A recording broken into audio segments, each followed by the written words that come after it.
What is up, guys? Welcome back to another episode of the Fantasy Fellow Show. My name's Kyle. It's the first Sunday without football. Of course, we had the weekend before the Super Bowl where there's no football, but officially no football until training camp and things go on, preseason, all that good stuff. So we're kind of in a lull of the season. I'm continuing my series here of just reviewing what happened last year. We're going division by division. Today, we're looking at the NFC East, and I'm probably going to record the rest of them today and just continue to release them throughout the week so I can kind of move on to another thing. But we're going to just take a look at each team. We'll talk about what went well, what went wrong, what might they be looking at, whether it's terms of free agency or the draft or things like that. So just kind of a quick refresh. And I've already covered 3 divisions. I can't remember which ones. It might have been the AFC and the NFC South. And I believe we got the AFC North done. So a lot of good things. Or did we not get the AFC North done? I think we did. No, we did the AFC East. So all those videos are done. Let's hop into a screen share here and start with the Dallas Cowboys. And this is my big projection document. It's technically my database that I use. And you can tell here we are going back all the way to 2017. The green line is the previous year. And we have 4 years of Mike McCarthy, who's now gone, 2 years of Brian Schottenheimer, who's going to, fill into the head coaching role. So I think we could probably take the average of these 2 years and have a good idea of what the Cowboys are going to look like in 2025. But let's just kind of talk about what happened this year compared to the year before. They threw the ball more in 2024, but at a lesser clip, obviously with Dak Prescott being hurt and not playing about half the season. Cooper Rush lowered those numbers here. So a huge drop in efficiency from the passing game. Yards per attempt went down. They're just under 4,100 yards. They were up over 4,600 in 2023, and almost a full yard and some change here of yards per attempt down. So a lot of that is Cooper Rush, but even Dak Prescott was playing less than what he did the year before. Passing touchdowns plummeted to 23, down from 36. A little bit more interceptions. The running game was worse than it was last year with Tony Pollard and Rico Dowdle, but they got enough out of it, I thought, especially once they started to commit to Rico Dowdle. That's when the Cowboys got a little bit better. But still, fewer rushing attempts in 2024, fewer rushing yards, fewer touchdowns, more fumbles.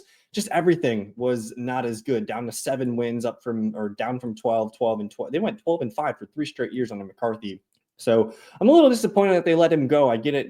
Things were getting stale here. But just losing Dak Prescott for what seems like the second or third time now, things need to change a little bit. Dak had been playing fine, 11 touchdowns, 8 interceptions, yards per attempt were 6.92, down from 7.65. In terms of fantasy points per game, let's just take a look at that and see where Dak was playing, because he was playing lights out in 2023 with CeeDee Lamb. And if I just look here, Dak, because he didn't play most of the year, he ends up down here at QB 32, 8 games. It took Cooper Rush 12 games to just, still be underneath him. So Dak was playing well.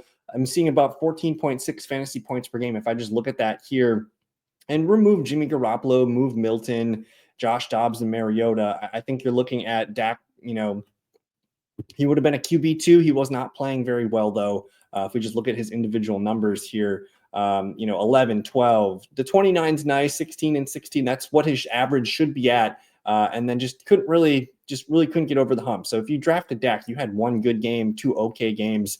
Just the offense was not humming. And they clearly need more talent on offense, especially at running back and probably at receiver as well. So just a product of everything around Dak not being as good and him getting hurt led to what the Cowboys put on the field in 2024. Cooper Rush was okay as a backup. He's just kind of he's just an okay backup. You don't feel great winning the game, but he can keep you in the games. But overall, just down passing year. Let's talk about the running backs here, because everyone was kind of like, what are we doing going into the year with this as our running back duo? Dowdle took it over, and they were really trying to force Zeke early on in the year, and he just was not doing well. He did rush for 226 yards, 3 yards per attempt. But Rico Dowdle ran for 1,000 yards. Like, Rico's a good running back here. I almost don't know. Like, they should bring in more running back talent here. I don't know if they need to spend, the first or second round pick on a running back here. They could bring in somebody to back up Rico as well. I just don't know if they want to spend that first round pick if Jonty is available there, Jonty should be the pick. But Dallas does weird stuff. And Dowdle was fantastic, especially down the stretch. Let's just look at what Dowdle put down, because I think he's a quality back. He's not like a top tier starting running back, but he performed really well when they finally committed to him. He ended up as RB23 on the year. And I wish I could look at his splits because, basically from week 4 on is when they committed to him. And that's when he really, really started to show that he's a startable running back 2 asset for fantasy. So if I look at this from week 4 on, we'll go to running back here and we'll look at PPR. So in weeks 4 to 18, Rico Daddy was RB19. He averaged 13.5 points per game. He did have a bye in there and he missed a game. So if I take that game out, so let's go from week, 9 to 18. I bet he shoots up. And this is when they really started giving him the ball. He was RB13. So I think they could go into the year with him as their guy. They probably won't. They'll probably bring in some other guy. I think Zeke's already on. He's already on like LA or something.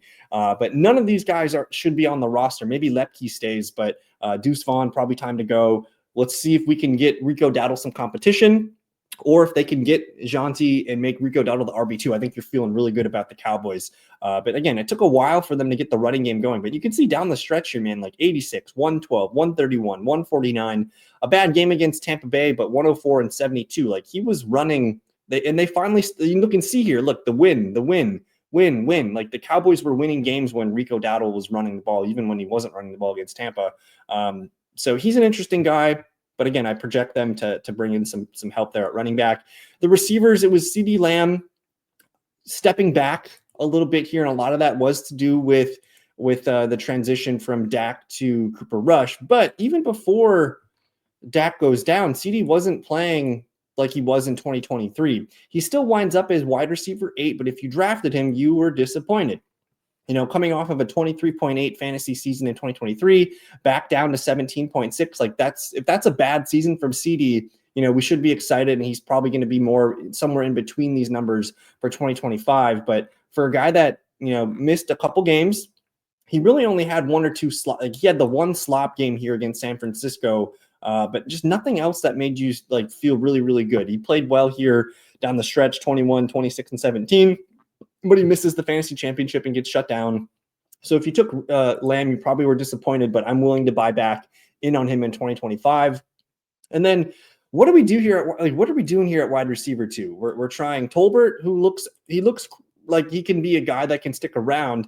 610 yards, 7 touchdowns to lead the team, almost 50 catches. Like he can be your number 3 receiver, but I do want competition for him at the number 2 spot. Brandon Cooks played okay down the stretch, but again, I don't know if he's going to be on the team. I think Turpin's great as like a number 4 gadget guy. I'm fine with him staying on the field. And then Jalen Brooks didn't really get to show much, but he's still an exciting talent. And then Flornay here, maybe he sticks around too here, but I think the main thing is they have to bring in a competition for Tolbert to be that number 2 receiver, or if they can, if Tolbert locks in the number 2 role, that's fine. But we do need to upgrade at the number 2 or number 3 spot for the Cowboys. But overall, Cooper Rush really didn't have the deep ball for these guys to crack. He actually played pretty well with Turpin for a bit. But then tight end, man, Ferguson, he did not catch a touchdown all year, which is pretty crazy. Looks like my guy is spinning here. But Ferguson goes 59 catches, 494 yards, 0 touchdowns. It was not a great year for him. And I actually thought that he might get an uptick once Cooper Rush went in, because just the nature of short targets and dumping it off to tight end, I think that usually plays a little bit more. But a pretty bad year here. And Ferguson all the way down here at tight end 25, and he played 14 games here. So he was not a startable guy, I think, all year. He played well with Dak for a little stretch here, but after Dak went down, he was not usable. So I do think there's a bounce back opportunity here, but if you're drafting an underdog in drafters or DraftKings soon, I don't think Jake Ferguson's a tight end 1. I think he's more like tight end 15, 16 in that range. So tight end 2 is fine for your best ball rosters. Schoonmaker actually looked pretty good too here. When Ferguson did miss, Schoonmaker was a nice option here. 27 catches, 241 yards, and a touchdown. So they're going to go into the season with these 2 guys at tight end. I don't know if I'm all that excited about it. For 2025, again, we want competition at running back and wide receiver 2 or 3. and we'll see what Dallas does here. But we spent too much time on Dallas. Let's move on to the next team. And is that going to be, we got Dallas, we got the New York Giants next year. And we're excited about the Giants entering 2025, I think. All right. So Daboll, still the head coach. Mike Kafka, did they fire Mike Kafka?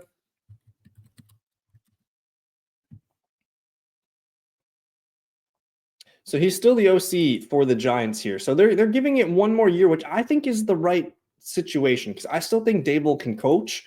I mean, this team in his first year won 9 games, and then we're just removing Daniel Jones from this team and potentially going with the Shedeur Sanders at quarterback is going to just change things dramatically here. But let's compare things. Again, we had a lot of Daniel Jones to wash off this team. They go through Daniel Jones, Drew Lock, Tommy DeVito, Tim Boyle. This was not. It's hard to grade this team because the starting quarterback's not in this group. And they throw the ball more in 2024, 591 attempts, up from 518. Passing percentage was lower. Passing yards output was fine, but again, that's because they threw the ball more. Yards per attempt were down, 15 touchdowns, 13 interceptions. They didn't necessarily run the ball better. With Saquon Barkley, that was going to be hard to do, but they did get more touchdowns, more yards per carry. So there's, signs of life here from this running game. And then the receiving game was fine. Outside of Malik Nabers, it was okay, but we do have a lot to be excited about because they got some weapons now. I don't even want to talk about Daniel Jones, Drew Lock, Tommy DeVito. I think Drew Lock should get another contract with a team to be the backup. Maybe he stays in New York as the backup. I thought he was fine. He's just he's not a starter. He's a backup quarterback. You can keep him there. And then DeVito here is just, he doesn't offer much here outside of, a guy that people like to root for. So I'm not going to waste time talking about the quarterback position. The Giants will be drafting a quarterback here, and we'll see if they have to move up. Because if they have to move up, that means they want Cam Ward. Right now, all of the mock draft big boards here are saying Cam Ward to the Titans. They got the Browns taking the edge, Abdul Carter here, and Shedeur going to number 3, New York Giants, which would be awesome, I think, just for a lot of these weapons here. We're talking Tyrone Tracy. We're talking Malik Nabers, even Wan'Dale Robinson, who caught 93 passes this year. And then they have something with tight end, Theo Johnson. I think I don't really want to talk much about the 2024 season because it doesn't really matter for the Giants. I think what does matter, though, is Tyrone Tracy, Malik Nabers, Wan'Dale Robinson, and potentially Theo Johnson. That's a good little nucleus to get excited about. Obviously Malik Nabers, 109 catches, 1,200 yards, 7 touchdowns. He's the real deal. I mean, he's a top 5 dynasty receiver for fantasy. He is, if he's not top 5, he's like 6th or 7th or something like that. But for him to go 109 catches, 1,200 yards, and 7 touchdowns with this group throwing him the ball, we should be excited. He's a top 5 receiver asset. I don't need to say enough about Malik Nabers. He was fantastic in 2024, and I think he's a guy that is going to benefit from a quarterback bump. If we get these numbers back up to 65, 66%, you're going to see Malik Nabers probably approach 120, almost 130 catches, which would be fantastic. So we love Malik Nabers. And then did we find our running back here, Tyrone Tracy, 192 attempts, 839 yards, 5 touchdowns. He caught the ball well, 38 catches, 284 yards, and a touchdown. He provided a lot of juice to this offense. And it kind of took them a little while to give him the ball. It was a lot of Devin Singletary early. But once we saw what Tracy could do, it was like, oh, man, we have to give Tracy the starting opportunities here. And let me just kind of zoom in. Where did Tracy finish? Tyrone Tracy, RB26. And it looks like, I guess, if I filter this to week 5, because it kind of took 4 weeks for him to get going as the guy. So let's look at week 5 to 18. Tyrone Tracy was RB16. So we're buying a strong RB2 with potential, man. If this team starts scoring more touchdowns, he could fall into the end zone. And they're not too far removed. They had 21 rushing touchdowns under Daboll back in 2022, 17 passing a touchdown. So that's 48 total. If this team goes over 50 touchdowns in 2025 with Shedeur and this cast of weapons, I'm not going to be surprised. So there's touchdown upside for Tracy. And I think Singletary's on a 2-year deal there, so I'm expecting him to be back. But it was very clearly that they wanted Tyrone to be the guy. So he's somebody I'm buying as a strong RB2. Again, this offense is going to improve in 2025. So I want to take swings at this Giants offense. Tracy's one of them. Malik Nabers is obviously one of them. And then what do we do with Wan'Dale Robinson? Because he caught 93 passes, 140 targets. Low ADOT, 700 yards, 3 touchdowns, but you can work with this in full PPR formats. And, he was coming off I think he tore his ACL or MCL a couple years back, and this was like his first full year healthy. And he's a guy that can get open quick. And he doesn't catch the ball for big plays, but you can throw to him a lot and get, basically he's an extension of the running game with a lot of these 6 and 7, 8 yard plays. So I like Wandale. He's the number 2 there. We're going to lose Darius Slayton, so they do need upgrade, to upgrade this wide receiver 3. Hyatt's not it. Hodgins, whatever. So expect the Giants to bring in a wide receiver here on draft day, maybe 1 or 2 guys, whether it's one in free agency and one rookie here. So expect an upgrade here at receiver. And then tight end Theo Johnson, man, his season was interesting. It took him a while to get going as well. But once he got going, he was starting to look like a difference maker. And it's just unfortunate because once he finally did get going, he got hurt. But you can see, 6 and 5 targets. He was catching, about 3 to 5 passes per game here from week 5 on. And he's on the verge of maybe being, he's a tight end 2, I think, for the outlook of 2025, but he's a guy that could be a sleeper that could emerge. And, if he runs hot on touchdowns, it wouldn't surprise me if he's a top 10 tight end at some point here. So I do like Theo Johnson. I think Bellinger's kind of done, but there's enough to build here for the Giants. And if you plug in Shedeur, that's just going to lift this offense here. And they don't need Shedeur to be amazing. Like they need, they need this 65 to 66% clip. They need him to run the ball. They need him to get the ball to the playmakers. And, for the Giants to have a successful year and for Dable to return, 6-7 wins, I think would do it. Just double the win total from the year before. You're going to have some ups and downs with the rookie quarterback. But as we saw with the Jaden Daniels, potential to turn the franchise around here. Because again, I like this offense. They have some guys on defense. I don't think the Giants are that far off from being a competitive team. So that's the Giants recap here. Let's move on to your defending Super Bowl champions, Philadelphia Eagles. And we got a lot to talk about with the Eagles here. But first of all, congratulations on the Super Bowl, 14-3, fantastic season. And, they actually had some interesting spots here. The passing game, Jalen Hurts threw it at a higher clip this year, or a higher percentage this year. They had less passing attempts, 448 passing attempts down from 563. The completion percentage goes up. We do drop about 500 passing yards, which is a concern, but the yards per attempt went up. Touchdowns remain the same. So for us to throw the ball almost 80 times less in 2024 and still have the same output for touchdowns, less interceptions, and then, of course, the obvious spike here in the rushing column, over 600 rushing attempts, over 3,000 yards, 29 touchdowns. This was the offense, running the ball with Saquon Barkley, and Jalen Hurts here. So fantastic rushing output here. Receiving volume dips a little bit, but this team had a better year offensively in 2024 than they did in 2023.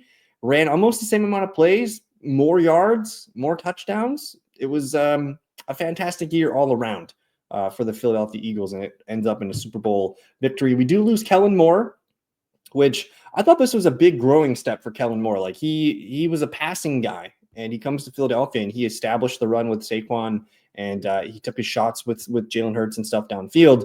But now he's going to New Orleans, so we'll see how he does. Hope he does well.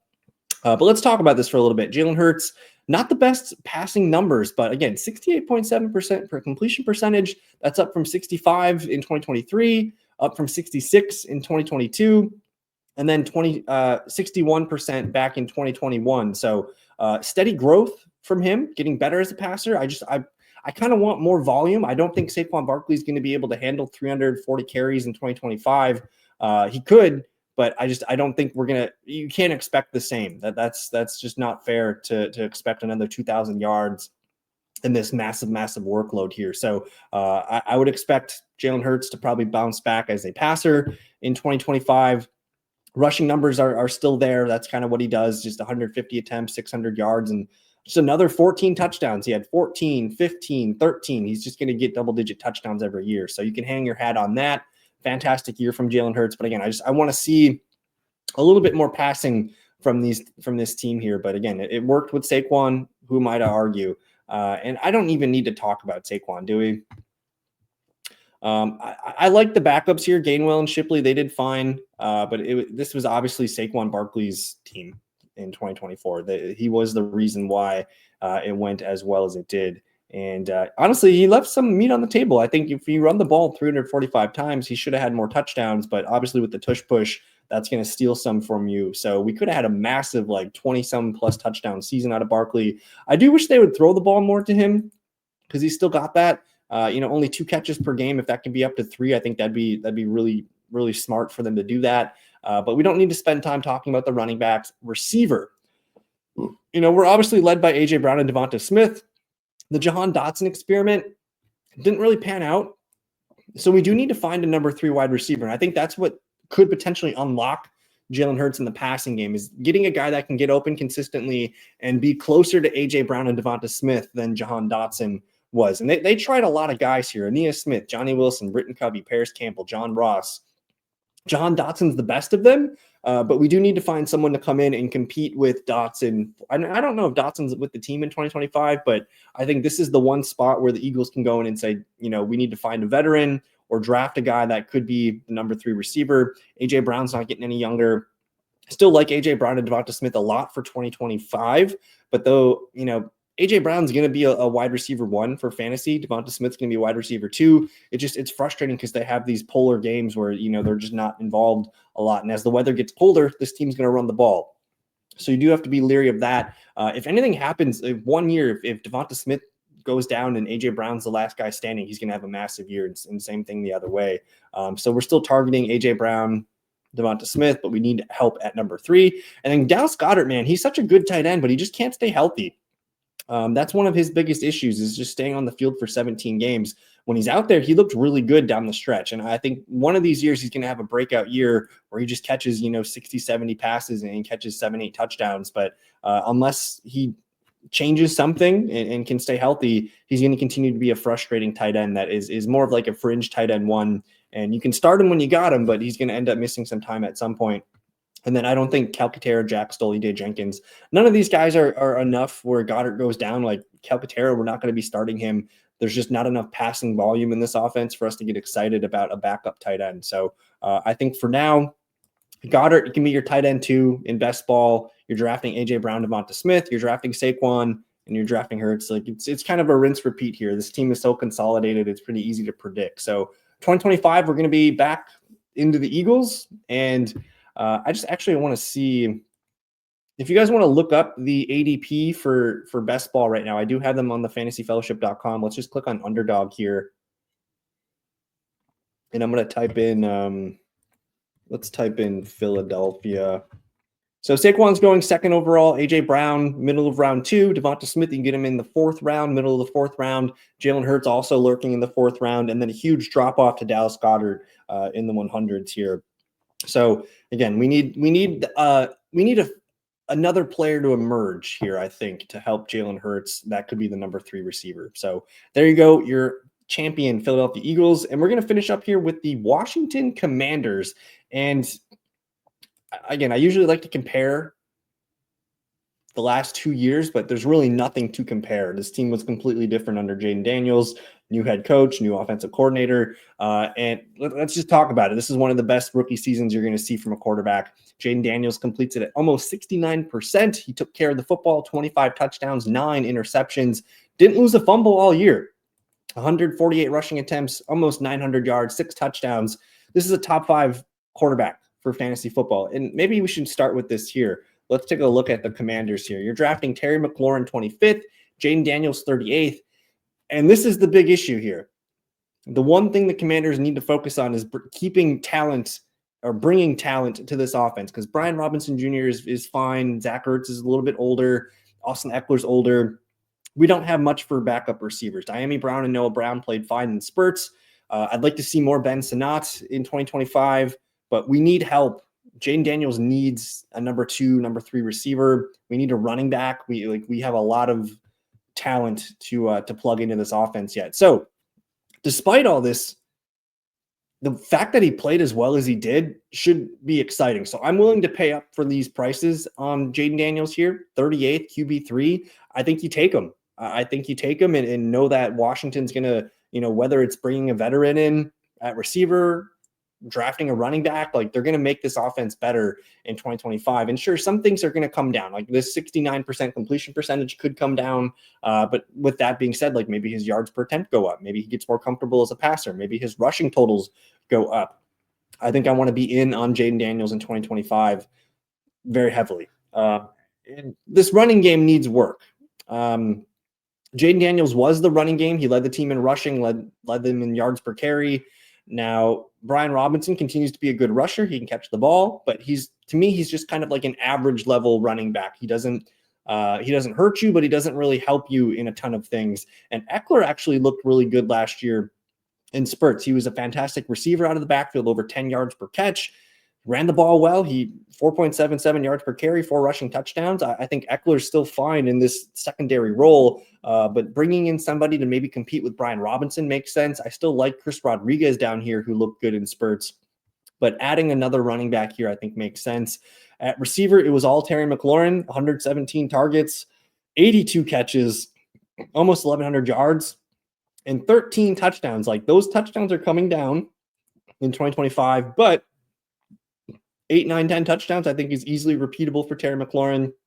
And, maybe more volume even in 2025, as we expect more comfortability from the passing game with Jaden Daniels here. So fantastic career year from Terry McLaurin. There's a chance for him to beat the receptions, targets, and yards, but I think the touchdowns are coming down. And then again, Zacchaeus, Noah Brown, Diami Brown, these guys were kind of like a rotation at number 2, number 3 receiver. I mean, they combined for 160 targets, 110 catches, about 1,200 yards, and 5 touchdowns. But we need someone here that can separate himself and be the team's true number 2. I think that would go a long way for Jaden Daniels and just helping this offense get a little bit better passing wise. But these guys were fine. Like, these guys can all be your number 3, number 4 receiver, but I want someone that can be a true number 2. Probably not going to happen, but signing a T. Higgins, I think, would be awesome for a team like the Commanders. And then at tight end, Zach Ertz, man, was a tight end 1 for a good chunk of the year. 66 catches, 654 yards, 7 touchdowns. He's not what he used to be, but he's a very reliable security blanket. And he kind of kept John Bates and Ben Sinnott, out of this offense. And for as excited as we were about Sinnott, only 5 catches all year. He did catch a touchdown. But as long as Zach Ertz is on the team, I don't think we can get excited about Sinnott. Maybe if Ertz gets hurt, we can pick up Sinnott. But for now, hold him in Dynasty. Probably going to be drafting Zach Ertz again as a fringe tight end 1 in 2025. So I love the Commanders. I want to get excited about it. But as of right now, I can really only draft McDaniels or Jaden Daniels and Terry McLaurin. I think the other guys, you can maybe take a chance on Zach Ertz as your tight end 2. You can maybe pull Brian Robinson or Austin Eckler as a depth running back piece here, but I don't feel good setting these guys as my starters until we see what they do in free agency in the draft, because I think that's one thing that for sure is going to happen. Commanders need to get better with talent. So there you have it. The NFC East is done. I'm going to probably take a little break here and then get chopping on the AFC North and the NFC North. So stay tuned. There will be videos coming out all week here. And I want to say thank you for hanging out with me, watching this. Hope you guys liked it. We will see you in the next one. Peace. Got me feeling icy.